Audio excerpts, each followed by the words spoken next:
Welcome to Keeping Score. I'm Rick Horrow. Each week we bring you insights from the playmakers, deal makers, and rule makers in the world of sports. I'll give you my take on some of the items of the week using my 30 years of experience doing deals for teams, leagues, and players in the $750 billion business of sports. Plus, we'll talk with a central figure in the sports world. The views expressed in this podcast are my own and do not represent the views of Reuters. Let's get started. It's not every day you get to go to Vienna, Austria, and cover a major sporting event, but that's what I did last week in the middle of a very busy sports season. Golf majors, NFL training camps, all the normal controversy. Urban Meyer, we can talk about all that. But the beach volleyball major series in Vienna, Austria, part of the World Series that comes to Fort Lauderdale at the beginning of February. Dan Colarusso, the global editor of Reuters. How are you?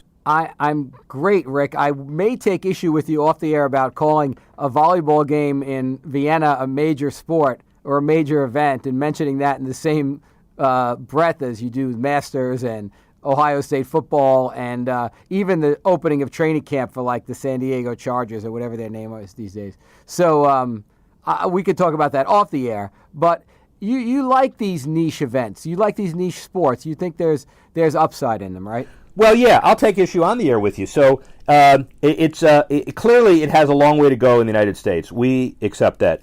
But in Austria, to watch the magic of this, 8 million people in that country, and this was a stadium that Red Bull completely capitalized and financed. Whatever Red Bull does is magnificent. They had 8,000 people walking around the stands, another 4,000 around the grounds, 8,000 in the stands, over 120,000 for the week-long event, and they were all real passionate volleyball folks. Soccer, I would argue, is number one everywhere, and volleyball is close behind in many Eastern European and Central European countries. And, you know, we were lucky enough to have Kerry Walsh Jennings, who may be been the best female volleyball player ever live. But other than that, volleyball's not deep, and it's a niche sport, clearly. But as we'll hear from the interview in a few minutes, it's all about generating support, high school, Title IX, college, all of that. So, you may be right today, but you're not going to be right a few years from now, I think. As could be said about so many things. But but no, I mean, I think your interview with Sarah Hughes is really telling. She's an interesting young athlete trying to replace in the hearts and minds, at least every 4 years, some of America's most popular ones, So I think it is it's an interesting story, and I think she's an interesting character. Well, let's set her up, and then we can talk about it after the interview, get your perspective. A 2017 graduate of USC, a degree in business administration. She won 103 consecutive collegiate medals. Matches. She'll talk about that. And she was the International Volleyball Rookie of the Year internationally in 2017. And it's all about getting ready for the 2022 Olympics. You're going to hear her name a lot, but you're going to hear her name now, Sarah Hughes. We normally do things in Washington or in California, NFL training camps opening up pretty quickly, baseball all-star game. We could talk about all of that stuff with the person we have today. But today we're talking volleyball, beach volleyball, the FIBA Rookie of the Year in 2017.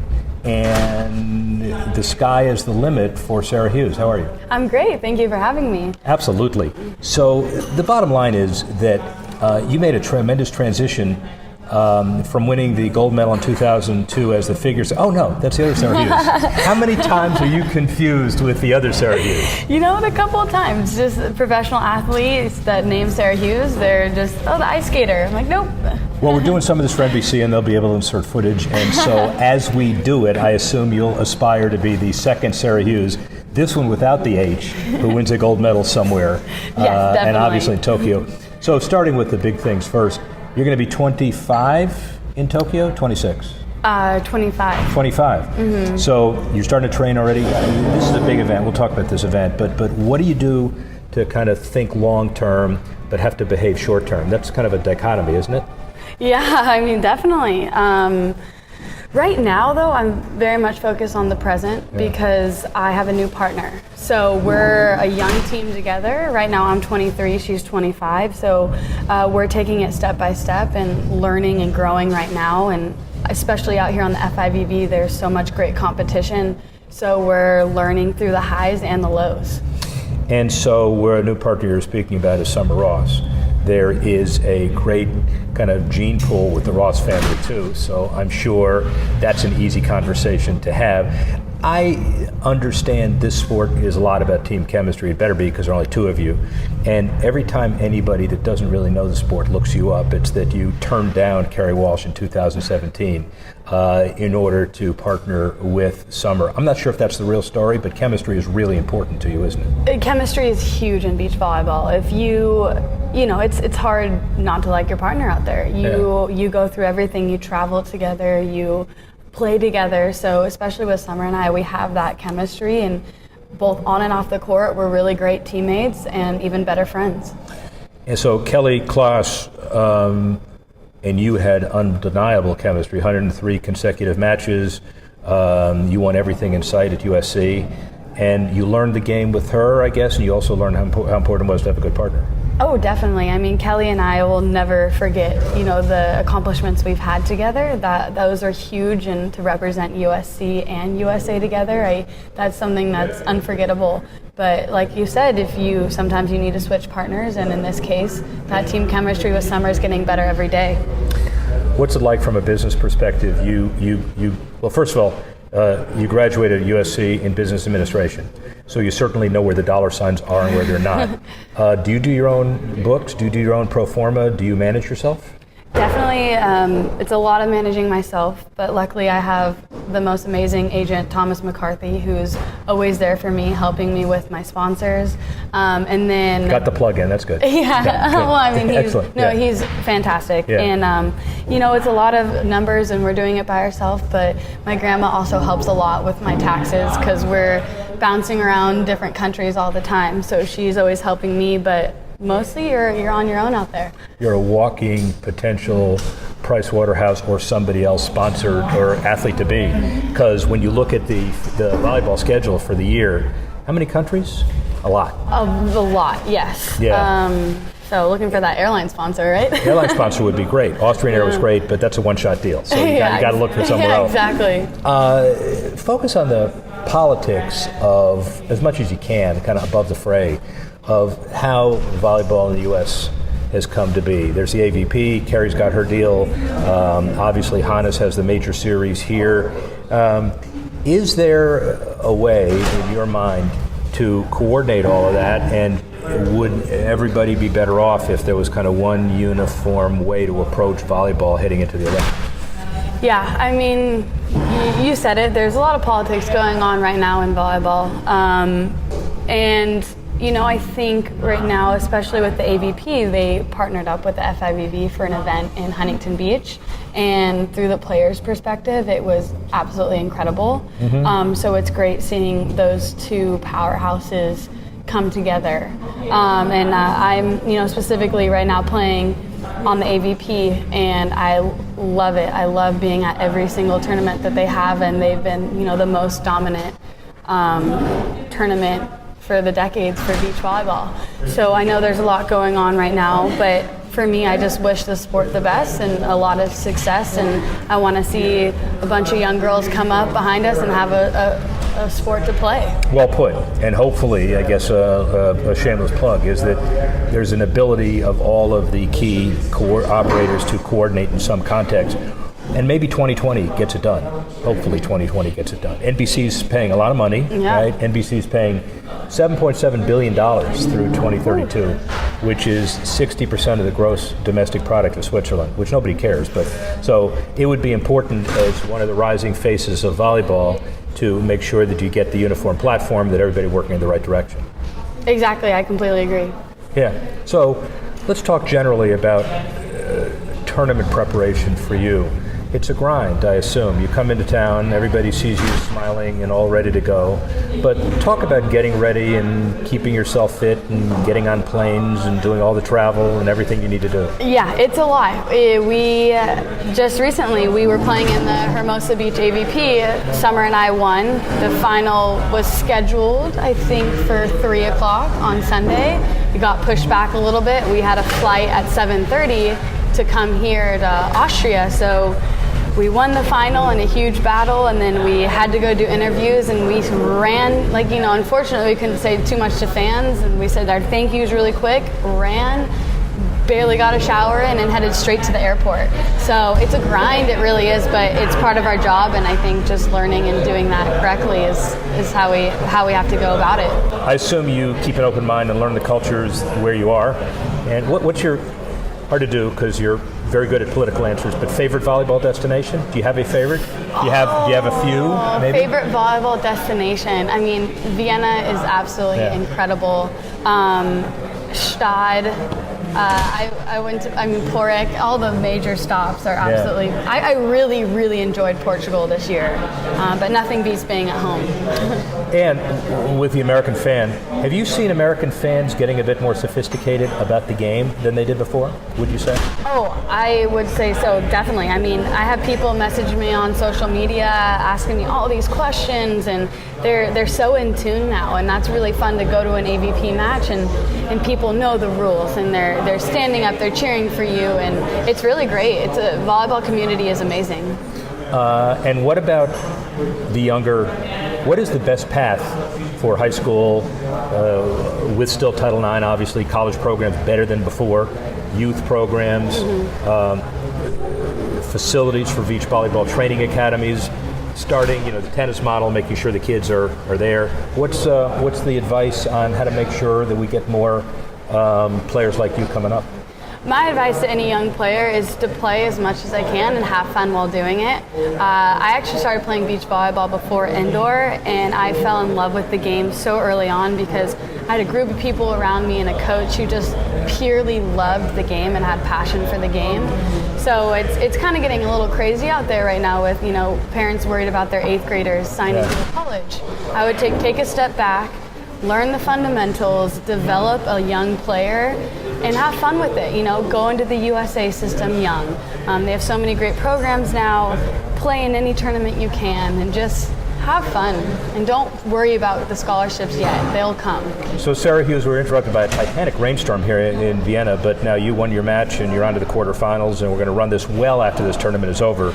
But you're very happy. So it seems like you're doing very well, as you normally do. You won Hermosa Beach and you won New York. So as far as domestic tournaments in the U.S., you're 2 for 2. Yes, right? That's right. 2 for 2 on the AVP. Yeah. And so what's it like playing against international competition, getting ready for Tokyo? You need to do that, not only the Americans, but you need to be the best in the world. Yeah, being out here on the FIVB is so important for us Americans, even though we have a great domestic tour, because like you said, in the Olympics, you're playing the world competition, and that's exactly what it is out here. Yeah. So let me ask you this. Basketball fan? Yes. So, Laker fan now, especially with LeBron. To the Lakers, but always been a Laker fan. Always when they were terrible in the last 3-4 years? Yeah, of course. Easy to say now. I went to USC, we were in Los Angeles. Yeah, well, you could be a Clipper fan, but easy to say now as far as the Lakers are concerned. So, from your perspective, are you jealous of the kind of LeBron money is out there? Not for LeBron himself, because he's redefined basketball, but that people who are athletes as well, and maybe less training, regardless of that, make 40 times the amount you do. How do you feel about that? It's never easy to see, one football player going for $40 million. Yeah. But I think it just depends the kind of athlete you are in the sport. I play beach volleyball, and that's what I love, and that's why I'm here. It's not because I'm here to make, $40 million, as much as I'd like that. We're here because we love it, and it's hard, but I think once we unify the sport even more so, I think more money will be coming in. I think that's hugely important. So it's we got to take it step by step, and I think it's important for players, not to chase after another $100 here or there just because it's a little bit more prize money. It's about, like I said, unifying the sport, being able to have a future for the sport, a growth for the sport, for not only ourselves, but the young kids coming up. Words to live by. Final question for you. Where is Sarah Hughes 5 years from now? 5 years from now. Oh my goodness. I know that you don't even think about that. Right? But just give me the liberty and think about it and answer that question. Yeah, 5 years from now, I want to still be playing. I want to have a gold medal around my neck from the Olympics and fighting for another spot for the next one, which is in Paris. Paris, and then how about LA? How about and then, that? of course, yeah, that's my goal, Paris and LA. And, you know, of course, always being with my family is really important. So with my family, who knows, maybe a husband at that point. I'm taking my time, I don't know. Take your time on that one, but I'll tell you what you ought to circle. So you'll be 33 in LA. Have we done those numbers correct? 32. We better circle on the calendar. It's probably going to be the first week in August. Okay? And so that's going to be an amazing homecoming for you.